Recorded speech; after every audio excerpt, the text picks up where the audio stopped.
Novidades, informações importantes trazidas pelo jornalista Jorge Nicola e que envolvem a venda da Vasco SAF.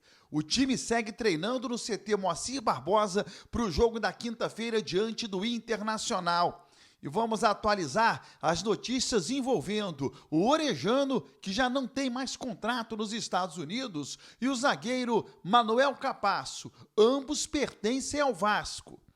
Beleza pura, povão vascaíno, que bom ter você de volta aqui no meu canal, que a cada dia cresce graças ao seu like. Deixe o seu joinha aí, se inscreva no canal, juntos vamos chegar à marca dos 80 mil ainda esse ano. Eu vou rodar a vinheta e na volta, só dá Vasco!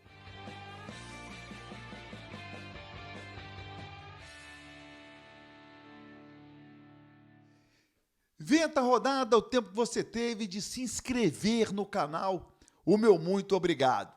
Jorge Nicola, que foi o primeiro jornalista a trazer a informação de que o bilionário grego estaria interessado na compra de um clube brasileiro e, por isso, contratou o Edu Gaspar, que trabalhava como diretor técnico do Arsenal na Inglaterra e agora faz parte do grupo do bilionário. E o Jorge Nicola traz novidades importantíssimas. Informação importante: Evangelos Marinakis, o magnata grego que conversa com o Vasco, tem negociações com outro time da Série A do Campeonato Brasileiro. Fui o primeiro a contar para vocês que Evangelos Marinakis, o grego que é dono do Nottingham Forest, do Olympiacos e do Rio Ave, compraria um clube no Brasil, certo? Também disse que o Vasco era uma alternativa.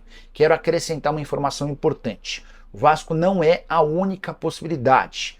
O Marinakis e o Edu Gaspar, que foi contratado recentemente pelo grego, conversam há algum tempo com outro clube da Série A. Importante contar que desde o ano passado o Edu Gaspar tinha a ideia de estabelecer uma parceria com um clube brasileiro. Na oportunidade, o Edu ainda trabalhava no Arsenal e chegou a visitar 8 clubes brasileiros. O Vasco não estava entre esses 8 clubes. O Edu apresentou uma série de relatórios sobre cada um desses times para o pessoal do Arsenal. A ideia acabou não avançando por opção do clube inglês. Assim que o Edu Gaspar foi procurado pelo Marinakis e foi apresentada a ele a ideia de compra de um clube brasileiro, o Edu falou: ó, Marinakis, tem uma solução. Já visitei 8 clubes e tenho um relatório de cada um deles. Se você quiser se debruçar sobre esse relatório, vai ser interessante. O Marinakis gostou e um desses 8 clubes visitados tem conversas em bom andamento. Não dá para dizer que está fechado, nem nada disso, mas são negociações quentes. E essas negociações são anteriores ao Vasco entrar na parada. Importante contar que o Vasco é uma possibilidade. Existiram conversas entre o Marinakis, o Edu Gaspar e o Pedrinho, que é o presidente do Vasco, mas o Vasco não concorre sozinho.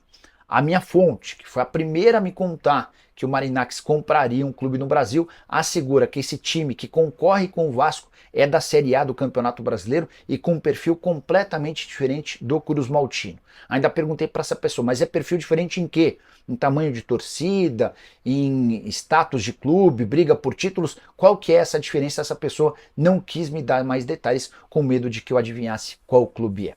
Só para arrematar, importante contar ainda que eu conversei com dirigentes do Fluminense e do Fortaleza. O Fluminense trabalha para se tornar uma SAF, o Fortaleza já virou uma sociedade anônima do futebol, para saber se o Marinakis havia entrado em contato tanto no Fluminense quanto no Fortaleza. Houve o descarte, nenhuma conversa com o grego nem com o Edu Gaspar.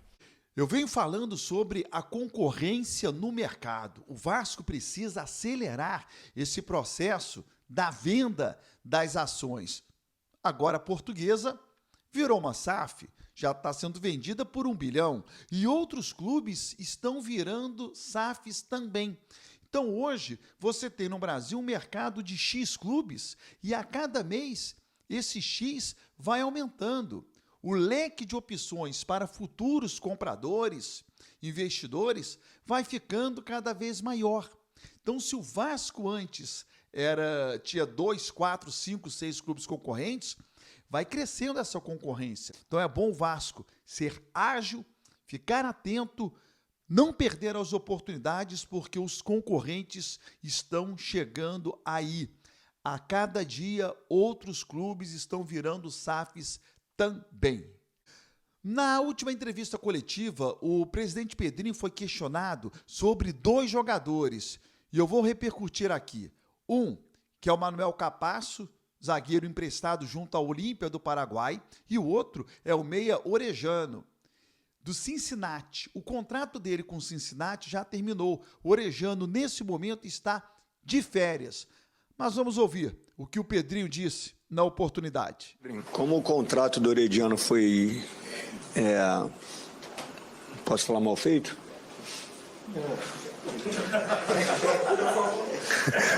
Não, tem que ser verdadeiro com vocês. Então, assim, o Amodeu vai passar os detalhes. Mas, obviamente, o clube tem a prioridade de compra e provavelmente vai executar. Mas o mecanismo para isso é muito ruim e lesivo ao Vasco. A questão do Capasso vai ter uma avaliação interna para isso, não. Mas a do Orediano é bom o Amodeu explicar de forma detalhada. A questão do Orediano, o Cincinnati tem até o dia 1º de dezembro para exercer a opção de compra de 60% dos direitos econômicos desse atleta na condição financeira que foi estabelecida pela gestão anterior, que pelo desempenho atual do atleta, né, e é muito fácil a gente falar hoje também, né, é um valor que a gente considera abaixo do potencial de mercado que esse atleta tem para isso. Então, assim, nós, Vasco, não temos a prerrogativa de impedir que essa transação ela aconteça, uma vez que isso está previsto em contrato. Se o Cincinnati nos enviar uma notificação e recebermos a notificação e ele for comprar, nós não temos como nos opor a essa venda. Quando o presidente fala da concepção do contrato originalmente, o que eu posso dizer é que eu já estou há cerca de 10 anos no mercado, né, e eu percebo neste contrato cláusulas que foi a primeira vez que eu vi em contratos dessa natureza, e aí a gente, por confidencialidade que o contrato estabelece, a gente não pode abrir as cláusulas, mas são cláusulas inusitadas e não usuais no mercado. A questão do Manuel Capasso, o Vasco vai ter que dar uma olhada, ver se interessa ficar ou não com o jogador, lembrando que dos zagueiros que o Vasco tem em São Januário, o Rojas não deve permanecer. Maicon e Léo Pelé também não. Cabe, então, trazer o Capasso, dar mais uma oportunidade, uma observada. Enfim, ele é jogador do Vasco e o Olímpia quer devolvê-lo e será devolvido. Lembrando a você, de segunda a sexta ao vivo aqui no canal do YouTube tem a Hora do Vasco. Tô te esperando.